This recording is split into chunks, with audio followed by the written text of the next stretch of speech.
Hello again, everyone. This is Game Collector here, and again, I have more Transformers animated stuff. This week, kind of purging into, well, not really purging, but diving into a double review of Transformers Animated Lockdown and Transformers Animated Ratchet.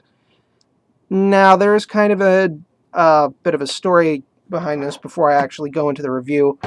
I got Ratchet much later after I got Lockdown, and as it turns out, this Ratchet was a shelf warmer at a store, and he was a test release version, meaning his arm couldn't hold that thing. And yeah, his wheels roll, so I'm going to set him off to the side for now. He could not use the EMP without it popping off of his arm, so I trimmed it down, and now it fits on his arm, but it won't pop out automatically.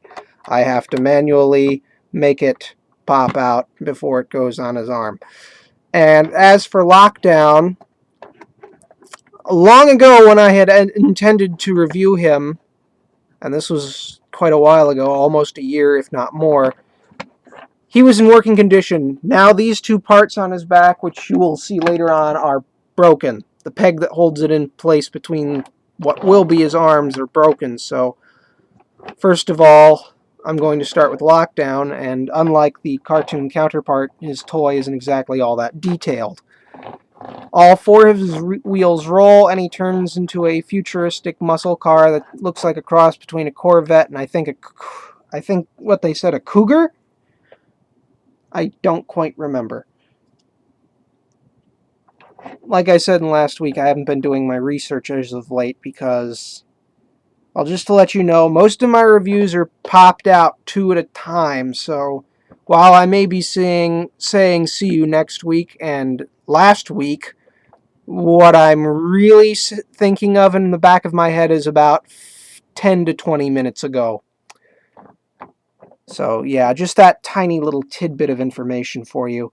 And windshield is all red and has the electronics, the gold Decepticon insignia on the roof, and the engine intake or outtake or whatever sticking out of the air intake sticking out of the hood, which is really an EMP gun, and a little trick that I learned, you can pull it off.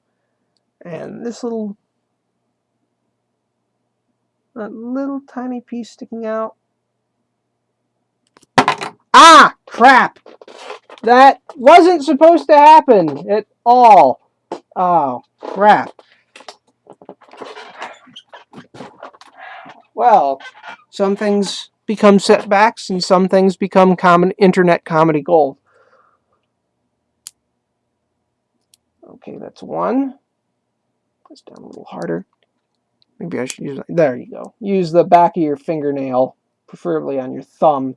And there, now it has barrels sticking out of it. And now... And there you go! Lockdown with giant guns sticking out of his engine. Well, not particularly giant, but, you know, it does look rather intimidating. Fold those back up and peg it back in. And yes, I'm doing the Lockdown toy first. Okay, first of all, fold these down. No, I'm not following the instructions because it's so much easier to not follow the instructions, especially since Hasbro has started printing them. Granted, they always have printed them. And because the arms no longer peg in place properly, it takes a lot more to pull the leg out of the socket right here. And do it again on this side. And yeah. Yeah, there it is. You can see right where my fingernail is. That used to be connected to that. And that kind of decayed bit right there. So the arms are mostly out, but we're going back to the legs. Pull this down. Snap it in place. Pull it down. Snap it in place. And yes, Lance Henriksen was the voice of Lockdown. Going to just say that. Get that out of the way. special guest appearance and stuff. It goes all the way around, and this comes out. And Lockdown is incredibly tall for a deluxe figure, and was in fact the tallest animated figure up until, say, Megatron. And I'm not talking about the one I did a couple of weeks ago either. Wow, I still have to pull the camera up a bit. Up a bit? I have to pull the camera up a whole lot. Damn, he is incredibly tall and probably won't be able to fit inside of a solid camera shot. There's the shoulder pad there. There's the other one. Now, I don't quite remember. Goes on this hand. So, yes, I never bothered to mod his hand to fold all the way out, so I'm leaving that hand in because of this thing. What is this thing? Well, it's his pirate hook hand thing, which goes over like so, and when you press it down, it does that. Yes, and you're supposed to fold this back, but I think it looks stupid. So I kind of just leave that to make it look more like the animation model. And finally, fold open the chest and pull out his incredibly big head, which is light piped red. Not sure if you'll be able to see any of that.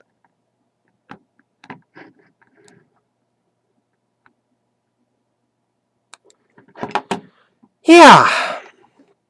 Now, since his robot mode isn't exactly damaged in any way by the altercations with his pegs and stuff, he has shoulder movement, which is on a swivel. Wow, didn't know that. But it kind of makes him look like he's going, yeah, because of the way the hand hangs off, so I just fold the hand away. If I had the Firestorm version, or whatever it was called, I'd have the chainsaw arm on this hand.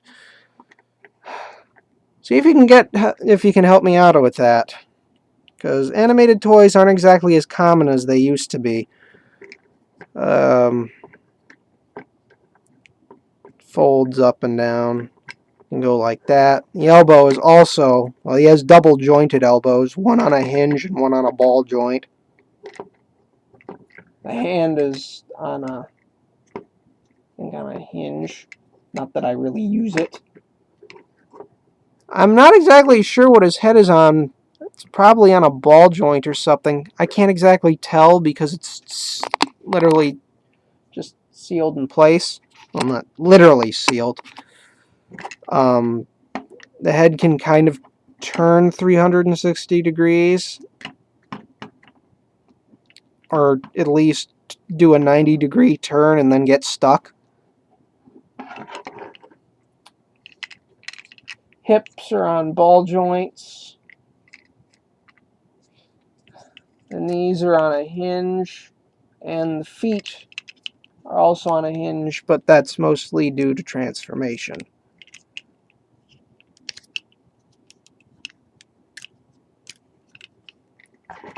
His little hook is also on a little tiny hinge, blah blah blah, and the EMP can be pulled off.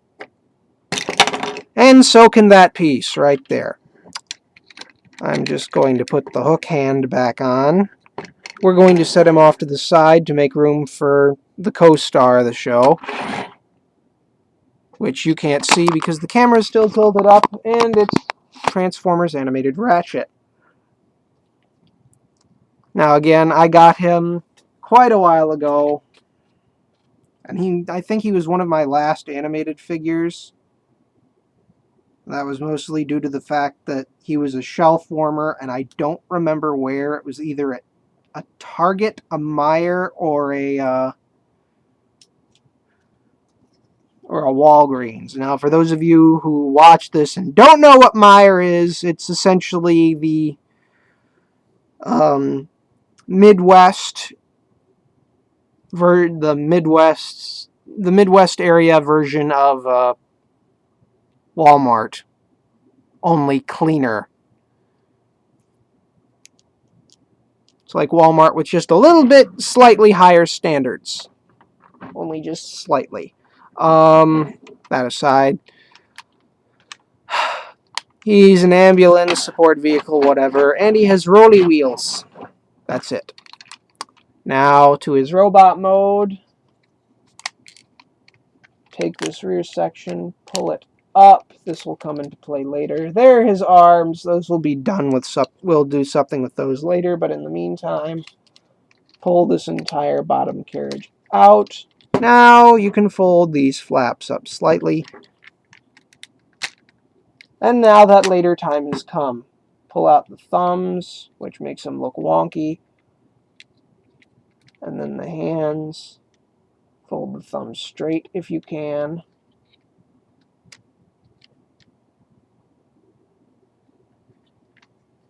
Fold those up, but, you know, just leaving this part back for now. Going down here. Pull up feet. And then split the legs and try to even them out. While we're also up here, now you can pull the arms out. And rotate them around. And yeah, there it is, the work that I did to the EMP peg. Real shoddy, too. And then rotate it around.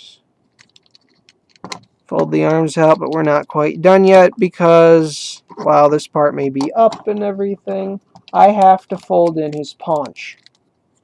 Oh, come on. There we go. Now he has his gut.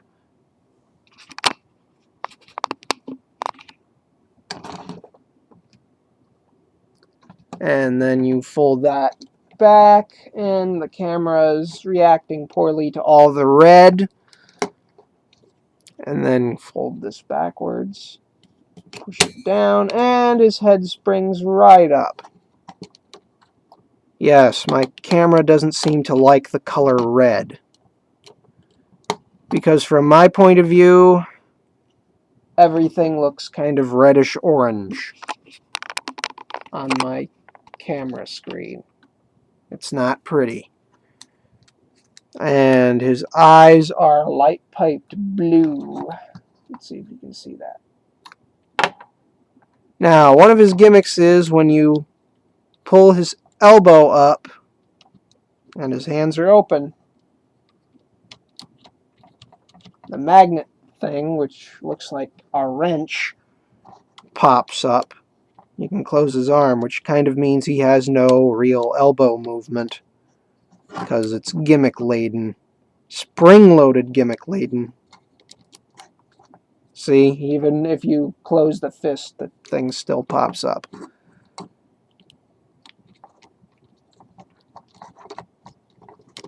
Now, as for that thing on his back, that's also part of his gimmick because he came with 4 little miscellaneous tools. A wrench, a can opener, a hammer, and a comically oversized flathead screwdriver. Now, bending him over so you can see his backpack, sort of. Putting him down on his stomach. Right there. These are supposed to fit over those little black spots.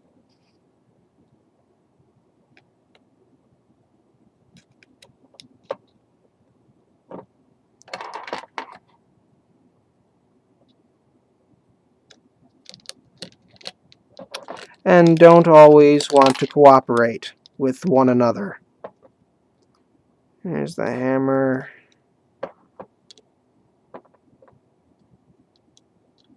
Can opener. And the wrench. So when he's standing up, he'll have this whole Swiss Army knife thing sticking out of his back. Like that. Now, the other thing that you can do with these tools, and instead of having the weapon pop out, You can plug in the hammer. This is usually my favorite tool combination too, by the way. Fold these little things up or out, however you feel. And then right here with that little spring, just push it right in, close his hand over it, and now he actually has he has elbow articulation. And on the other hand, you can also use the wrench, which actually looks more like a... Both of these look like he could be using them to bludgeon other Autobots. Ah, the pink has cleared up. He'd be probably bashing Bumblebee over the head for not shutting up. And trust me, I hate animated Bumblebee. Granted, I don't really like Bumblebee anymore thanks to the movies and all the recolors and all the toys that are released of him that just hang out on the shelves and take up the space of toys that, you know, should probably be released. Anyway, shoulder is on a... No, I'm just going to take those last two tools and put them off to the side because they're just going to get in the way. And I'm going to... The other way you can fold up his backpack is by going like this instead of having it stick straight up.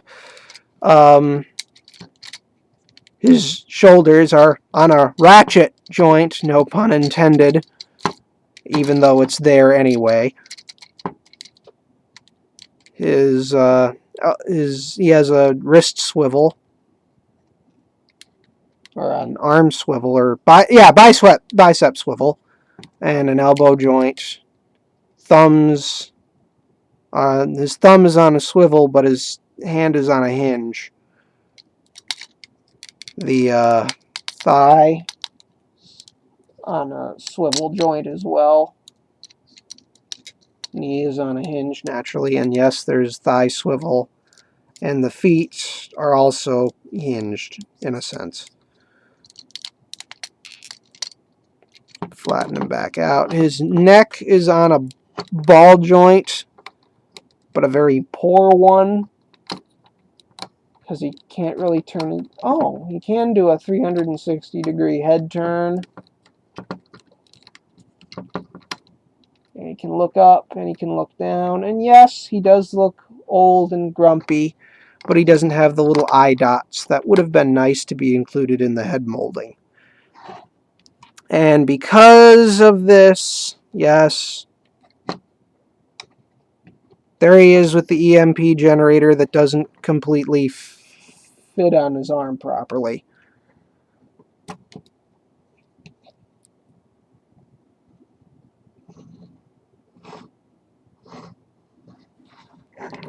And there you have it, the repairman and the jerk of a bounty hunter. So, first up, since I did him first, here's Lockdown's bio card. There's his line, and I hope you just read that in Lance Henriksen's voice.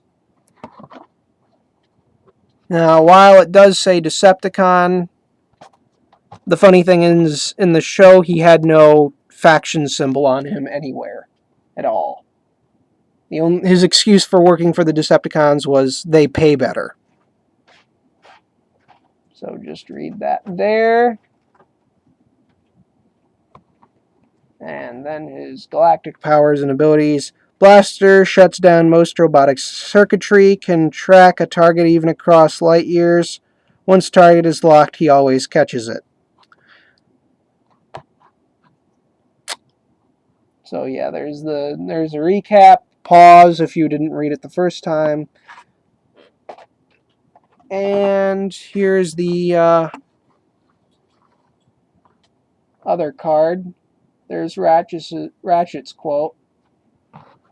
Whoa! Camera trouble. Sorry about that. Managed to catch it before it fell over too far.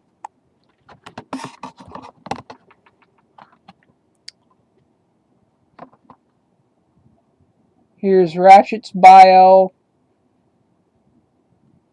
Pause here if you want to see it.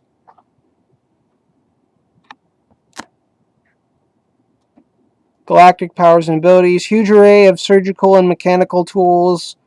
Once considered the most talented medic on Cybertron. Trained at Protohex Medical Mechanics University. I'm sure that's a reference to some continuity in Transformers, but oh right, Polyhex is an actual city on Cybertron. Right. Pardon my confusion. I am looking for. Most of me is looking forward to Fall for Cybertron. So yeah, I'm going to be a little bit confuzzled. And so that is this week's review. I will see you next week with another review. Later.